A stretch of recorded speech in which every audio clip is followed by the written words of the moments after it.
Hello and welcome to IG's Trading the Markets. Joining me on the pod today is Justin McQueen from DailyFX, and we're here to talk about the UK, the upcoming general election, the state of the economy and potential investment opportunities. Justin, good to have you on the podcast.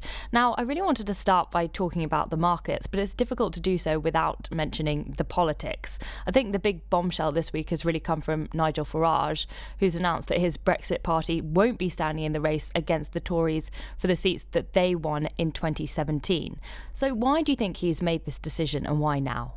Well, I think really for Nigel Farage and the Brexit party, really the goal is to deliver Brexit. Now, if he was to go and contest for the 600 seats, it would unlikely, he basically stated it would likely lead to a hung parliament. So therefore, the best way to actually achieve a Brexit would be to ultimately support the Conservatives in order to reach a potential majority, and therefore Boris Johnson can ultimately pass through his Brexit deal. Do you think Boris can get that majority, though? I think definitely since Nigel Farage's comments the other day, ultimately that has raised the expectation that we could actually see a Conservative majority. And I think in terms of the polls, if you do look at the polls, we've continued to see, relatively good ground for the Conservative Party over, their nearest rivals, the Labour Party. Right, so if we get a Conservative majority, what happens next with Brexit? What's your kind of base case? Do you think we'll leave with Mr Johnson's deal? I think ultimately, when with regards to a Conservative majority, it's really the sort of size of the majority. If it's a majority that we sort of had on the basis of support from the DUP, then I definitely think that's unlikely. But again, overall majority for the Conservatives, I do see Boris Johnson managing to actually pass through his Brexit deal, as it's the only Brexit deal that's actually been agreed between pretty much what we've seen through Parliament.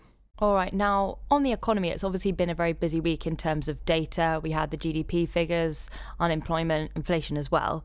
When we look at the economic growth, it came in at the weakest rate in almost 10 years. That was the year-on-year figure. Are you concerned about a recession?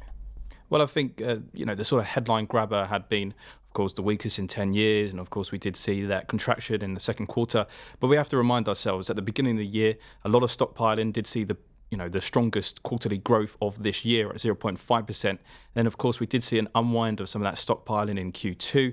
Now, in terms of Q3, we haven't really seen the sort of same extent of stockpiling as we did see at the first quarter. So therefore, we don't actually expect that to be a significant drag in the fourth quarter. So ultimately, I don't really see a case of a recession. But again, with the GDP data, one of the most important points to note is, of course, the business investment, because we've seen a contraction in business investment for 5 out of the past 6 quarters. So that's really what we're sort of looking out for in the GDP data. And of course, if we do see some of that Brexit uncertainty start to ease up somewhat, then of course we can expect to see business investment picking up. So is that slowdown in business investment all because of the uncertainty around Brexit? I think a large part of it is due to the uncertainty in Brexit. Again, like 5 contractions in the past 6 quarters, pretty much since the beginning of the Brexit referendum. Ultimately, we have seen that contraction in business investment. So if we do get a deal and we leave the EU sometime next year, is that going to pave the way for a stronger economic outlook? I definitely think it can, keep growth relatively supported. But of course, we have to keep in mind of the external factors, which of course have weighed down on growth, globally, and of course have hampered the UK as well. So therefore, for the UK to pick up slightly, of course, you need to see Brexit uncertainty ease, but then also some of those global factors pertaining to the likes of trade wars. What about interest rates? Because we saw the Bank of England keep rates on hold at its latest meeting in October. Do you think rates will remain on hold for some time? I think in terms of the monetary policy meeting that we saw last week, we saw 2 dovish dissenters calling for a 25 basis point rate cut. Now, in terms of the expectations overall, we're pricing in roughly about 60% likelihood that we could see a cut from the Bank of England by the end of next year. But I think one of the key points in the UK economy that we're looking out for really is the labour market. And this has definitely been, one of the strong points throughout pretty much the majority of 2019. But that's definitely something that we've started to see turn. We're not seeing that continued tightening of the labour market. So therefore, that could push even more dissenters calling for a 25 basis point rate cut. I think for now, really the case is, of course, politics, which have kept the Bank of England tied pretty much throughout the majority of 2019. And until that sort of clarity over Brexit, then of course it's likely that we'll therefore see the Bank of England move after, some of the concerns pertaining to Brexit starts to ease off slightly. And what's your outlook on the pound? Because cable's trading around 128 and it staged a pretty impressive rally from those lows in August, around 6%, but it has been stuck in a bit of a range over the last few weeks. Should we brace ourselves for further range trading ahead of the election?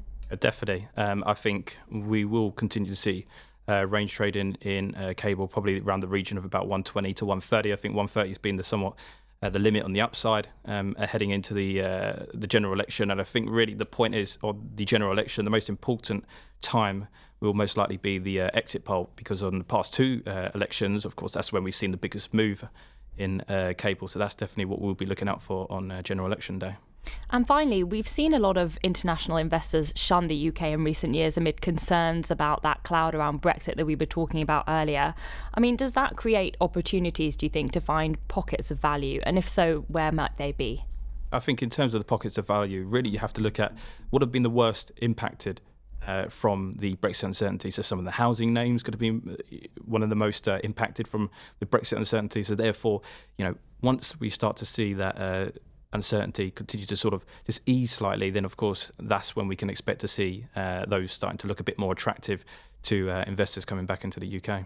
So are you quite optimistic on the outlook for the FTSE 100 next year? I think overall, in terms of equity markets, I must admit globally they are somewhat elevated. Of course, we've seen record highs in the likes of the US.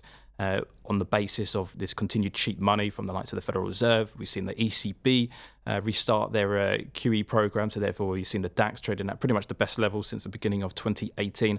I think overall I'd probably say a bit more for, say, the FTSE 250 on the basis that it's a bit more exposed to the UK economy as opposed to the FTSE 100, which is of course more internationally exposed. And of course less exposed to the pound as well. Justin, thank you so much for your time. Thank you. That was Justin McQueen from DailyFX. I'm Victoria Scholar, and thanks so much for listening to IG's Trading the Markets.